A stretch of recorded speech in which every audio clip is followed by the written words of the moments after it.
আলাইকুম। English cadet একাডেমির পক্ষ থেকে আমি তাফাজ্জল হোসেন ষষ্ঠ শ্রেণীর শিক্ষার্থী সকলকে সুস্বাগত। আজকে তোমাদের সামনে আমি তোমাদের মেন বই ইংলিশের মেন বইয়ের পেজ নাম্বার 79 বাকি প্রশ্নগুলো নিয়ে হাজির হয়েছি।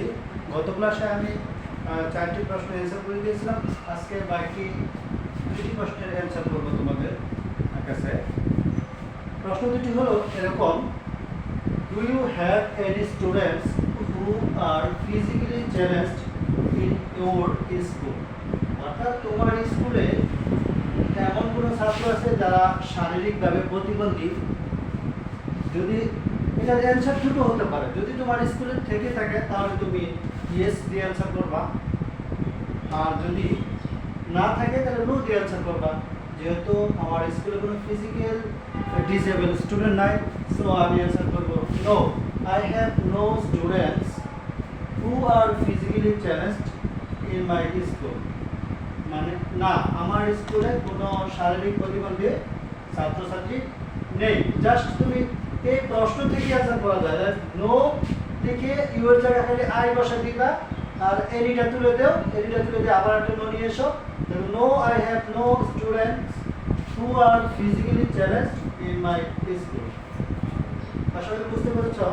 তারপরে 1 নম্বর প্রশ্নে চলে যাই আমরা। 1 নম্বর প্রশ্নটা কি?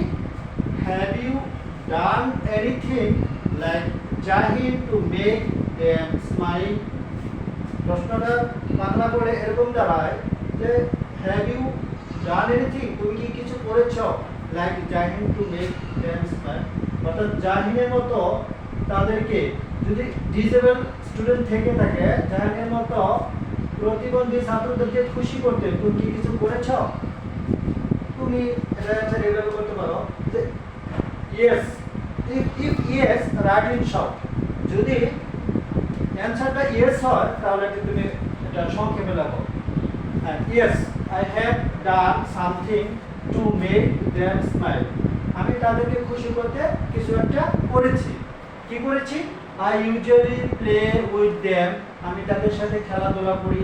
And try to make them smile, এবং তাদেরকে খুশি করতে চেষ্টা করি।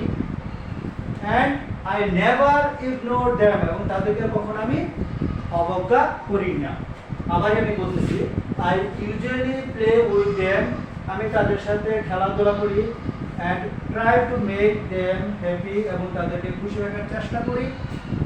আই নেভার ইগনোর দেম, আমি কখনোই তাদেরকে অবজ্ঞা করি না। দেখো তোমাদের মেন বইয়ে এই দুটি প্রশ্নের অ্যান্সার হয়ে গেল। নেক্সট আরেকটা প্রশ্ন আছে, আমি নেক্সট পরবর্তী ক্লাসে তোমাদেরকে বুঝিয়ে দিব। আশা করি এই দুটি প্রশ্নের উত্তর বুঝতে পেরেছ। সবাই ভালো থাকো। আসসালামু আলাইকুম।